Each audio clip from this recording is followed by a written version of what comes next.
Personal finance practice problem using OneNote. Investment earnings and after-tax yield. Prepare to get financially fit by practicing personal finance. Here we are in OneNote. If you have access to OneNote, would like to follow along, you're not required to, but if would like to, we're in the icon on the left-hand side. We're in the Practice Problems tab down in the 4150 Investment Earnings and After-Tax Yield tab. Also note, when using OneNote, take a look at the Immersive Reader tool. Our presentations will also be in the text area with the same name, same number, but with transcripts that can be translated into multiple different languages and either listened to or read in them.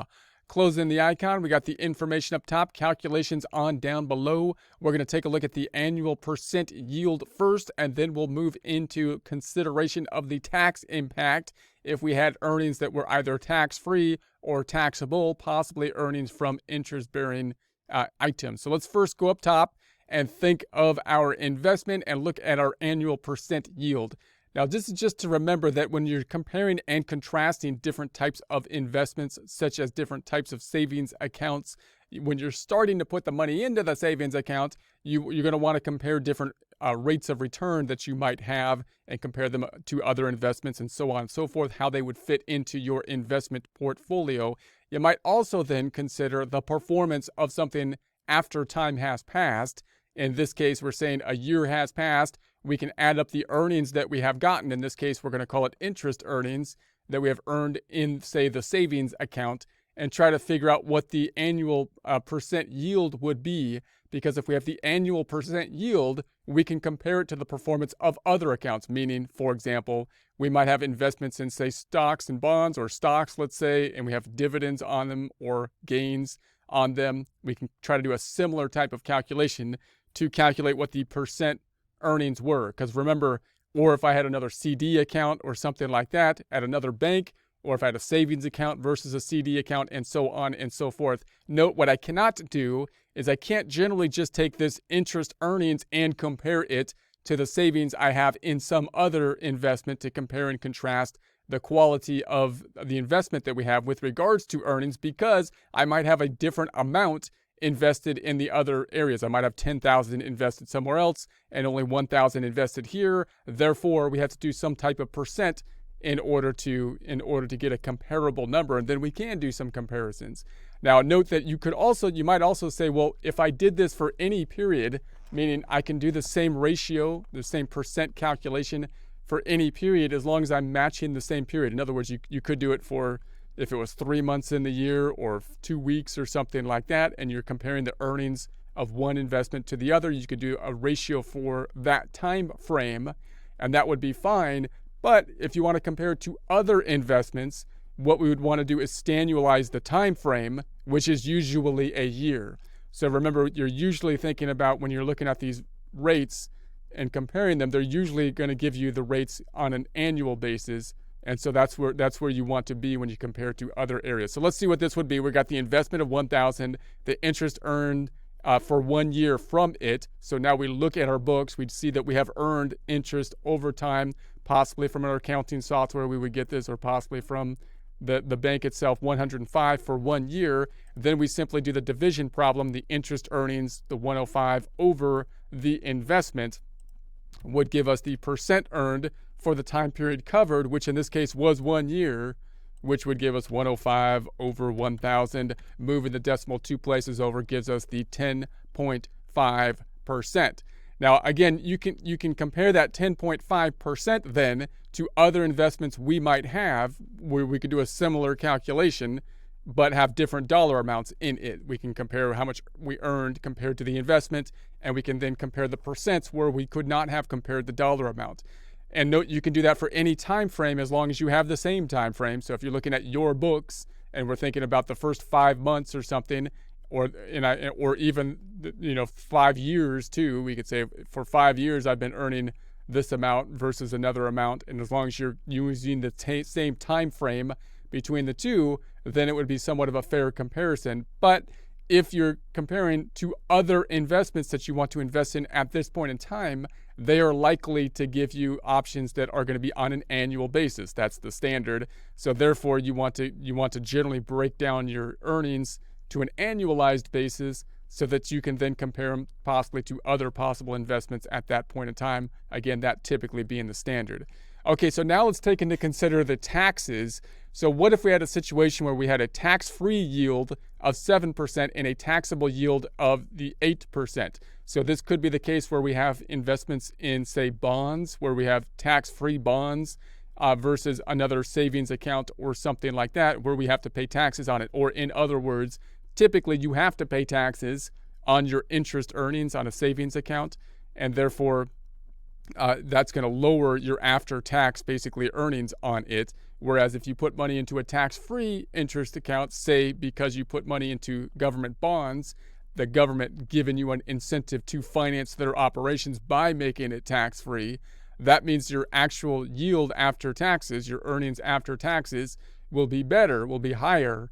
And so then the question is, well, how do you compare and contrast those two? Now, remember, when you look at these two things, usually it's going to be in this format, meaning the tax-free yield is going to be less than the taxable yield. We're earning only 7%. That's worse, right, than the 8% we could get if we got the taxable yield in some other kind of investment account. That's typically going to be the case because the market takes this into consideration, and these percentages are driven in part by the market, by the demand that's going to be out there. However, it's still going to be important because you want to also compare this to your basically portfolio and see how you want your mix to be out between taxable amount and non-taxable. And you may be able, if possible, if the interest was substantial, because we have a progressive tax rate, if you can get a substantial amount of your earnings from investments that are tax-free, then you may actually be able to lower your tax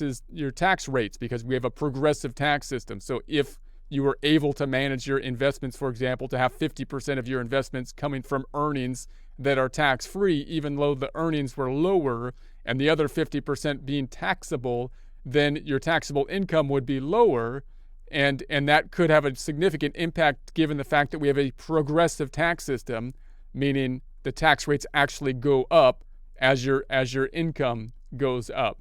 So that's one kind of scenario you can kind of think about, whereas there's going to be this kind of difference in that the market in and of itself will kind of even out the gains, you would think, on a free market between the gains that you're going to get between these two. But if you put that into your personal portfolio, then even given that case, you can kind of try to figure out what would be best for you given your particular circumstances.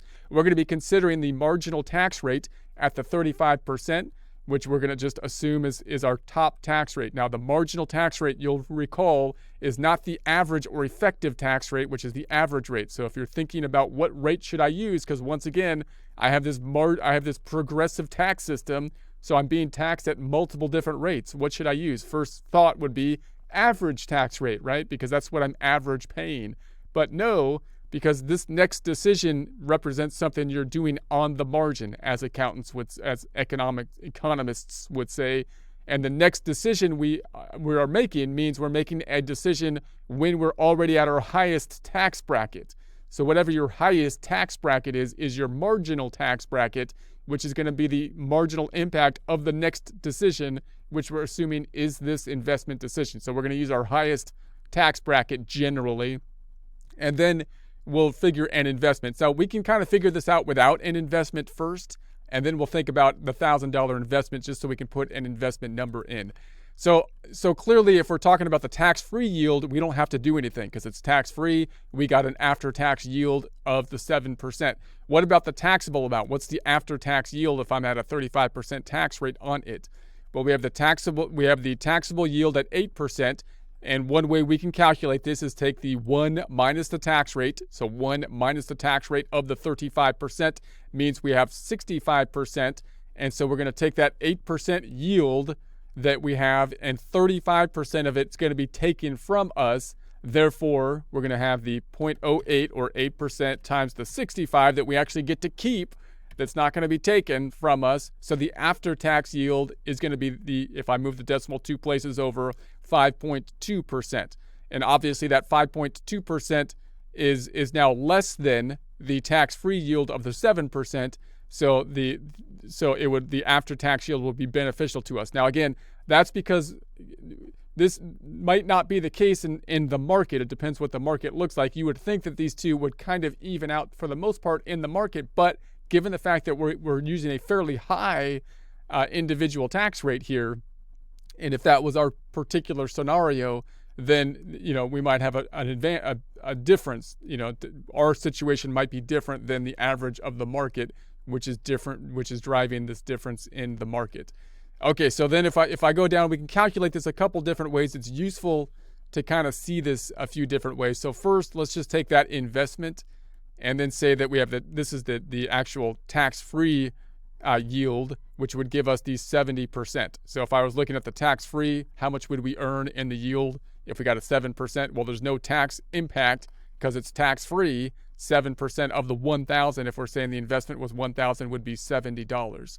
And then let's consider the taxable yield. Now, I'm going to do this a few different ways, and I think it's really useful to look at it different ways. Remember that the one way that you can see these types of calculations is the way that I believe is the most intuitive way to represent things, but that's not usually the way that you'll see things presented. If you're seeing things in a book problem, the other way that they usually represent things is the easiest or shortest, most direct way with the shortest calculations to see things. And so you want to see things in that format, and then also the fastest kind of to calculate type of format, which if you're talking about professionals, tax pros, and working with other people, they're good at trying to look proficient, of course. And the more proficient, the quicker you do things and whatnot, the more proficient that could be. They might not be as good as explaining type of thing. So you want to know how to do things in multiple different ways. This is what I think is the most intuitive type of calculation. If you're going to say, all right, well, what if I invested $1,000? If I'm trying to compare these two things, and I just say, let's just pick a number of $1,000 and let's see what the impact would be between these two rates of return. So if for the tax-free, I got 70. And so if I had the 1,000 times the taxable yield, which is the 8%, so 1,000 times 8%, that means we would get $80, but it's subject to taxes, and the marginal tax rate is 35%. So how much tax would we pay? Well, $80 times the 35% will give us $28. Let's do this in the trusty calculator just for the fun of it. 1,000, starting at the top again, times 0.08. There's our $80 times the tax rate times 0.35. Gives us $28. So the government would take $28 of it.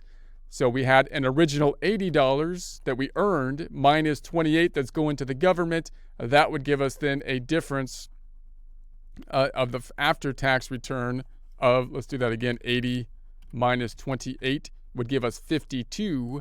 And then we can figure out our after-tax yield by saying, well, my dollar amount would be 52.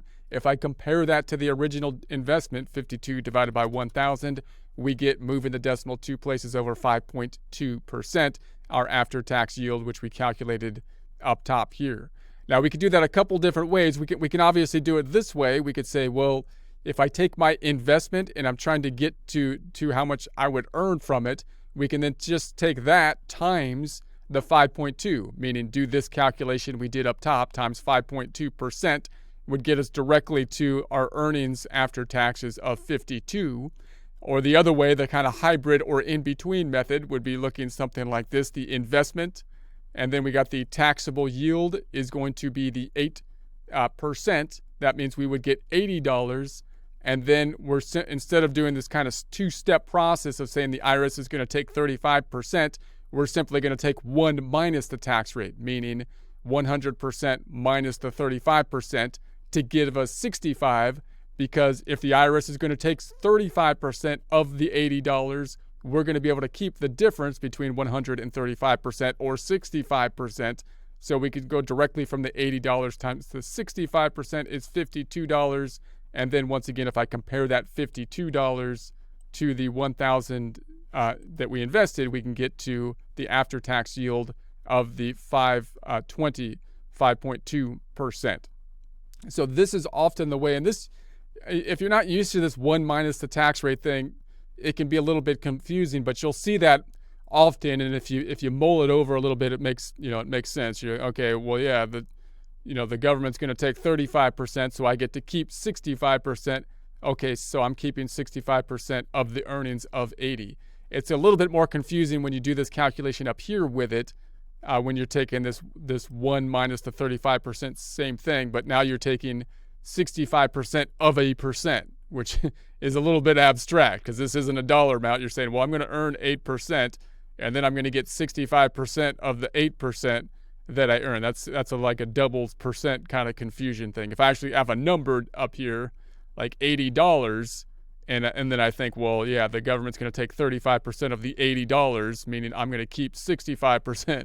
That makes a little bit more sense oftentimes. But mull both of them over, because you'll probably see in book problems something more like this and more like this, more like this type of calculation, which is somewhat abstract than the more intuitive calculation, which I highly recommend doing in practice. Doesn't take much time to do if you have Excel to kind of mull out the longer calculation. There's nothing wrong with doing a longer calculation. In fact, it's probably more transparent if you were to explain it to either yourself or to someone else. It's not as useful or as handy to scrunch it up into a book answer problem that way, though.